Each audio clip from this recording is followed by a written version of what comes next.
ശ്രീ ഗുരുഭ്യോ നമഃ. ഓം ശ്രീ വിഘ്നേശ്വരായ നമഃ. ഓം ശ്രീ ലളിതാംബികയെ നമഃ. ശ്രീ ലളിതാ സഹസ്രനാമങ്ങളിലെ അടുത്ത നാമം ചിച്ഛക്തിശ്ചേതനാരൂപ ജഡശക്തിർജഡാത്മിക. ചിച്ഛക്തി എന്ന് പറയുന്നത് ചിത് ശക്തി എന്നാണ്.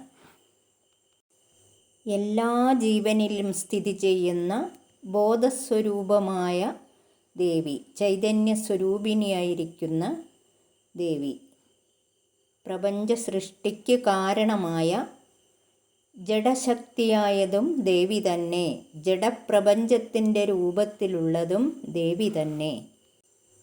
അടുത്തത് ഗായത്രി വ്യാഹൃതി സന്ധ്യ ദ്വിജവൃന്ദ നിഷേവിത.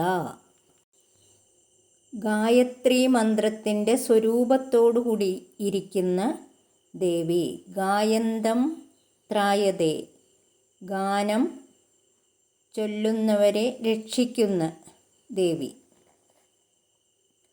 വ്യാഹൃതി സംഭാഷണ സ്വരൂപിണിയായ വ്യാഹൃതിയായിരിക്കുന്ന ദേവി. സന്ധ്യ പകലിനെയും രാത്രിയെയും ബന്ധിപ്പിക്കുന്ന സന്ധ്യാസമയം, ആ സമയത്ത് ആരാധിക്കപ്പെടേണ്ട ദേവി. ദ്വിജവൃന്ദ നിഷേവിത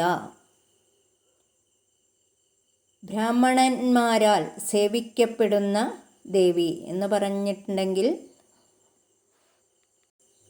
ബ്രാഹ്മണനായി ജനിക്കുകയല്ല, സാത്വിക ഗുണങ്ങൾ കൊണ്ട് ബ്രാഹ്മണനാകുക.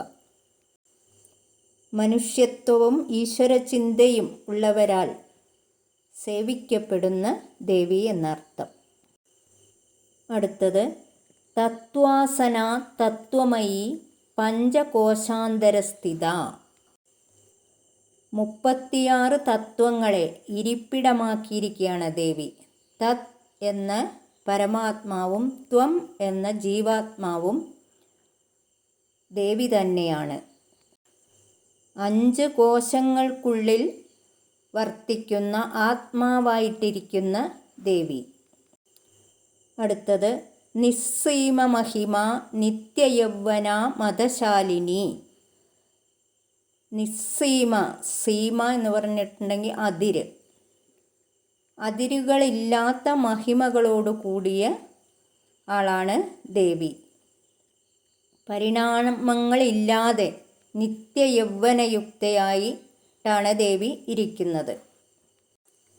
മദശാലിനി, ഇവിടെ മദം എന്ന് ഉദ്ദേശിക്കുന്നത് ദേവിയുടെ ആനന്ദമാണ്. ആനന്ദം കൊണ്ട് ശോഭിക്കുന്നതുമായ ദേവിക്ക് നമസ്കാരം എന്നാണ് പറയുന്നത്. മദഘൂർണിത രക്താക്ഷി മദപാടല ഗണ്ഡഭൂ. ആനന്ദം കൊണ്ട് ഇളകുന്ന രക്താക്ഷി, ചുവന്ന കണ്ണുകൾ, ആനന്ദം കൊണ്ടിളകുന്ന ചുവന്ന കണ്ണുകളോടുകൂടിയ ദേവി.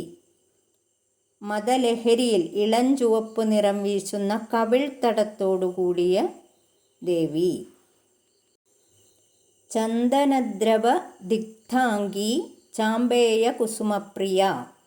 ചന്ദനക്കുഴമ്പ് ശരീരത്തിൽ പൂശിയിരിക്കുന്ന ദേവി, ചെമ്പകപ്പൂക്കളിൽ പ്രിയമുള്ളതുമായ ദേവിക്ക് നമസ്കാരം. അടുത്തത് കുശല കോമളാകാര കുരുകുല്ല കുലേശ്വരി. കുശല കൗശലമുള്ള ദേവി, സമർത്ഥയായിരിക്കുന്ന ദേവി, കോമളമായ ആകാരത്തോടുകൂടി ഇരിക്കുന്നതും ദേവി. ശ്രീചക്രത്തിലെ കുരുകുല്ല എന്ന ശക്തിദേവതയായിട്ട് ഇരിക്കുന്ന ദേവി. കുലത്തിന് ഈശ്വരിയായിട്ടിരിക്കുന്നതും ദേവി തന്നെ. അടുത്തത് കുളകുണ്ടാലയ കൗളമാർഗ തൽപര സേവിത. മുമ്പ് പറഞ്ഞിട്ടുണ്ട്, മൂലാധാരത്തിൽ നിന്ന് തുടങ്ങി ശക്തി അങ്ങനെ പോവുകയാണ് എന്ന്. മൂലാധാരത്തിലെ സൂക്ഷ്മബിന്ദുവായ കുളകുണ്ഠത്തിൽ വസിക്കുന്ന ദേവി. അതുപോലെ തന്നെ ഒരു ശക്തി ആരാധനയാണ് കൗളമാർഗം. കൗളമാർഗത്തിൽ ഉപാസന ചെയ്യുന്നവരാൽ സേവിക്കപ്പെടുന്നതുമായ ദേവിക്ക് നമസ്കാരം. കുമാരഗണനാഥാംബ തുഷ്ടിപുഷ്ടിർമതിർധൃതി. കുമാരൻ ശ്രീ സുബ്രഹ്മണ്യൻ്റെയും ശ്രീ ഗണപതിയുടെയും അമ്മയായിട്ടിരിക്കുന്ന ദേവി. സന്തുഷ്ടിയോടും പോഷണശക്തിയായും ബുദ്ധിരൂപത്തിലും ധൈര്യരൂപിണിയായിട്ടും ഇരിക്കുന്ന ദേവിക്ക് നമസ്കാരം. ദേവീ ശരണം.